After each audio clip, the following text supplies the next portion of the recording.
Making an offer on a house can be a really dramatic moment. After weeks or maybe even months of searching, the finish line is finally in sight. Your adrenaline is pumping. There's all of this sort of OMG buildup, but it's not something that you want to enter into lightly. Here's what you should know about how to make an offer on a house. Before we get into the different steps to making an offer, let's make sure that you've got the prerequisites squared away. First, you're going to want to be pre-approved for a mortgage. That way you are showing the seller that you will actually be able to buy the house. You've got a lender lined up who is willing to let you borrow the money.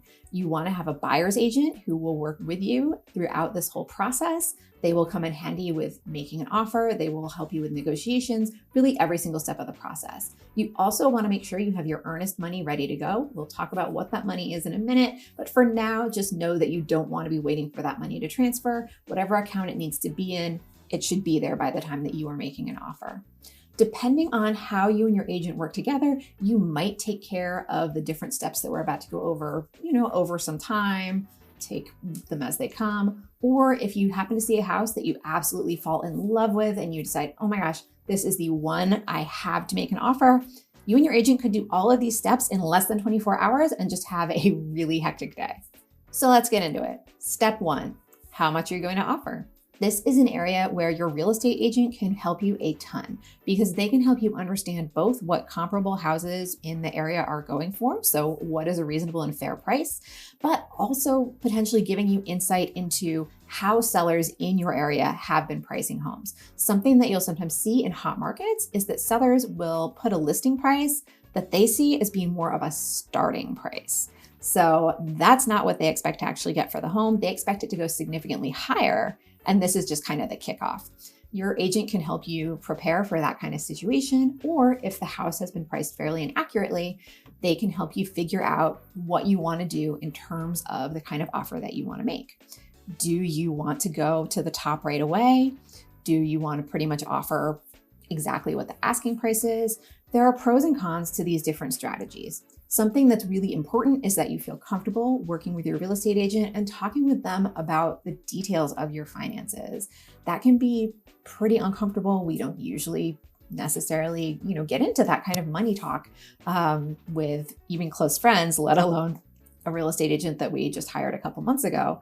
But it's something that you're going to want to be able to do so that you're able to make an offer that's going to work for your budget.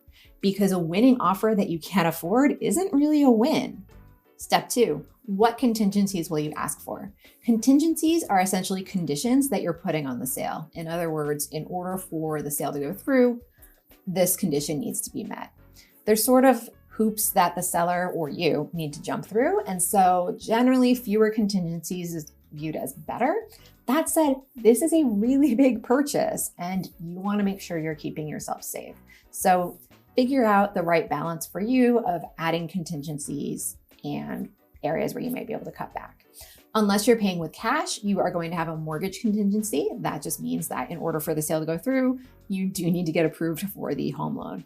This is where the pre-approval can come in handy in reassuring the seller that they don't need to worry about the mortgage contingency. Something worth noting about pre-approval letters is that lenders will often let you edit them so that you don't necessarily need to show the seller how much money you theoretically could borrow. You can make it look more like, hey, here's what I'm offering and look how much I can borrow. They're pretty much the same amount, so I really like your house. That can look better to a seller than if they see, wait a minute, this is what they offered and this is what they could borrow. Something's not adding up. Another one that's going to be a requirement if you're a financed buyer is an appraisal contingency. That means that your lender is going to require that an appraiser who they choose gets to check out the home and tell the lender how much they think that home is worth. This is basically just the lender trying to make sure that the amount that you're offering to pay for it is actually in line with the house's value. Home inspection is another really common contingency. And this is one that in a hot market, buyers can be very tempted to skip because the home inspection is covering you. Your lender does not care either way whether you have one, and because there's the perception that sellers might view them as annoying. Fine, the seller finds it annoying, but what's more annoying, bothering the seller or finding out once you've bought the house that there's something really wrong with it? A home inspection is really there to cover you, and so it's probably worth going through with having the contingency and doing it. Something that you can do to make it seem a little less burdensome to sellers is place some kind of a cap or limit on the home inspection contingency. Say, look, I want a home inspection, but I'm not going to ask you to repair anything unless the repair is, say, $500 or more. That way, the seller isn't worried that you're going to come back to them wanting all these little nitpicky things like, oh, I want this, cracked light switch cover replaced, but you still get the home inspection taken care of. On to step 3. How much earnest money are you going to offer? Earnest money is basically a deposit that you make when your offer to buy the home gets accepted. Usually, it's between 1% and 3% of the total purchase price that you're paying.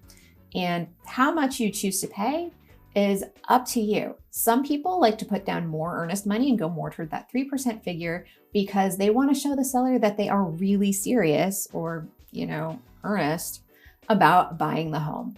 And even though the seller doesn't get that money right away, seeing that you're a serious buyer and also sort of getting that feeling of like, ooh, I've got cash coming in can be exciting to a seller. So it can be a way to make your offer stand out. It's important to know, though, that even if it gives the seller sort of a money vibe, the seller isn't getting that money right away. It's going from whatever account you have it waiting in into escrow, which means it's being held by a third party. That's often a title company, a real estate attorney, someone who doesn't have a direct stake in the sale. Your offer letter is also going to outline what happens to the earnest money if for whatever reason the sale doesn't go through. Generally, if the seller backs out for any reason, you get your money refunded to you, no questions asked. But if you decide to back out of the sale, what's going to happen is going to depend on why you backed out. So if it was for a legitimate reason that was outlined in your letter, like the home inspection found something that is unfixable and you do not want to buy this house because of that, that would probably be okay. You get the money back. But if you just change your mind and decide you aren't into it, you're not going to get that earnest money back. Finally, we're at step 4, writing the offer letter. Depending on where you live, you might be required to have a real estate attorney draft your offer letter. If that's not a requirement, then your real estate agent will take care of it. If you're in a super hot market, it's not uncommon to have your agent or attorney draft an offer letter before you've even seen a property. That way, if you go and see one you like, literally all you'll need to do is sign off on it and you are ready to make your offer right away, same day, bing, bang, boom, ready to go. But in a calmer environment, it's more likely that things would move a little more slowly. You'd go see the home, you would decide that you wanted to make an offer, and then the offer letter would get drafted. Okay, so what's included in an offer letter? Well, an offer letter is going to cover basics like the property's address, the amount that you're offering for the home, the amount of your earnest money deposit, and details like who's going to hold it in escrow and what happens to it under different circumstances, contingencies, which we just talked about, closing costs, and who is going to pay for them. If you're curious about those, we have a whole video just about closing costs. A projected closing date, so a date that the actual home sale transaction might take place. And if you're not sure about that, ask your loan officer for an estimate. And last, an expiration date. Offer letters are usually only good for a day or two so that sellers aren't tempted to linger over them. What's not in your offer letter? Any personal information that's simply intended to sway the seller and make them like you better. So-called buyer love letters are ripe with opportunity for discrimination. And that's problematic.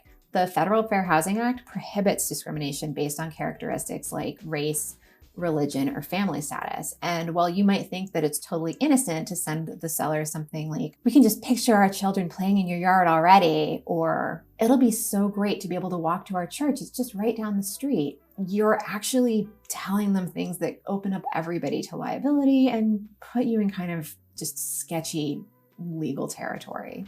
It's also worth noting that a lot of sellers agents just dump buyer love letters. They throw all that stuff out. They don't want the seller going with a buyer who appeals to their emotions or tugs at their heartstrings. They want sellers to focus on what they think really matters, which are things like your financials, your timelines. Are you going to be able to close on the deal?